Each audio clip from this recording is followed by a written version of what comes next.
Allied troops called it the Beast. Shells bounced off like pebbles. Its engine screamed like thunder across the battlefield. Men froze when they heard it coming. But when the U.S. finally captured one intact, what they found inside rewrote everything they thought they knew about German engineering. The Panzerkampfwagen 6, the Tiger I, 56 tons of steel, an 88mm gun that could pierce armor from over a mile away, frontal armor so thick it laughed at Allied shells. On the battlefield, one Tiger could hold off entire platoons. Soldiers whispered about it in foxholes. Command wanted answers. They began to dismantle it, bolt by bolt, panel by panel. What they uncovered inside left even the experts speechless. Imagine being one of those engineers. You step inside through the turret hatch. The smell hits you first. Burned oil, cordite, hot metal. Your hand touches the commander's seat, still warm from the sun. Everything is tight, cramped. The crew compartment feels like a steel coffin. But then you look closer. The welds, the gears, the transmission housing. Every surface is machined to a precision you've never seen.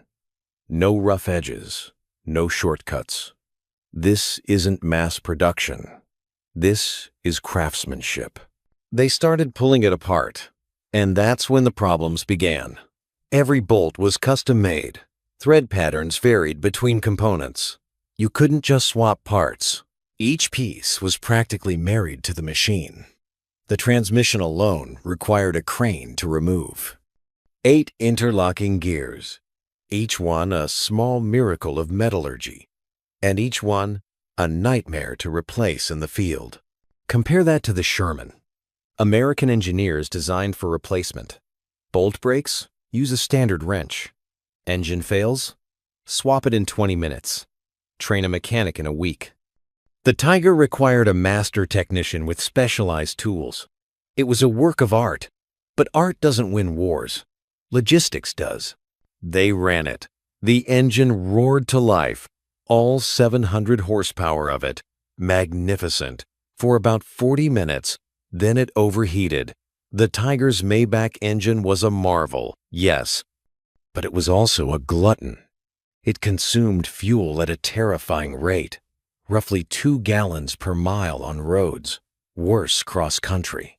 And that weight, 56 tons, meant bridges collapsed, roads cratered, bogey wheels, those interlocking road wheels, packed with mud and froze solid in winter.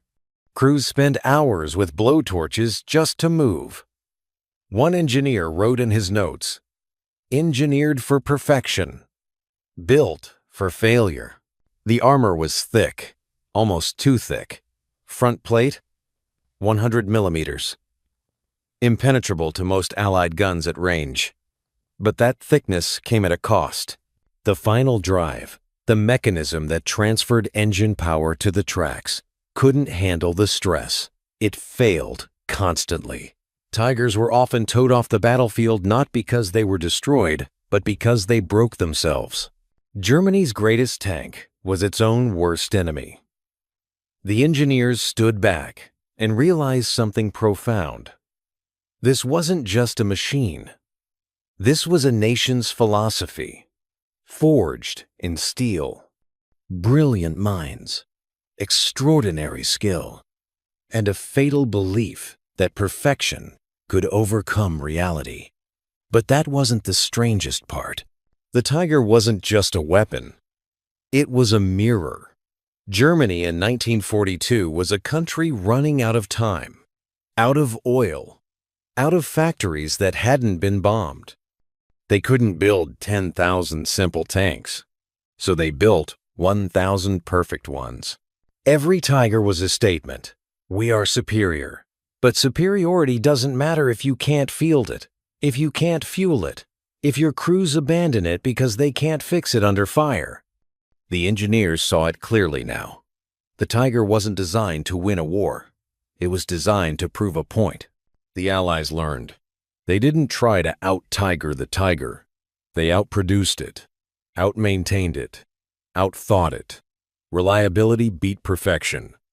Thousands of good-enough Shermans, T-34 seconds, Cromwells, tanks that mechanics could fix with a wrench and a prayer, flooded Europe. For every Tiger, there were 50 Allied tanks. And while the Tiger sat broken by the roadside, those 50 kept moving. By 1945, fewer than 1,400 Tigers had been built. The Allies built over 100,000 tanks. The math spoke louder than the myth. Today, you can see a Tiger I in museums. Quiet, still, roped off behind velvet barriers. Tourists take photos. Children press their faces to the glass. It's beautiful, intimidating. A legend frozen in time. But stand there long enough, and you start to see something else. You see the weight of pride, the cost of perfection, the danger of believing your own myth. The Tiger that once roared across Europe now sits silent. A reminder that sometimes the greatest flaw isn't in the armor, it's in the thinking that built it.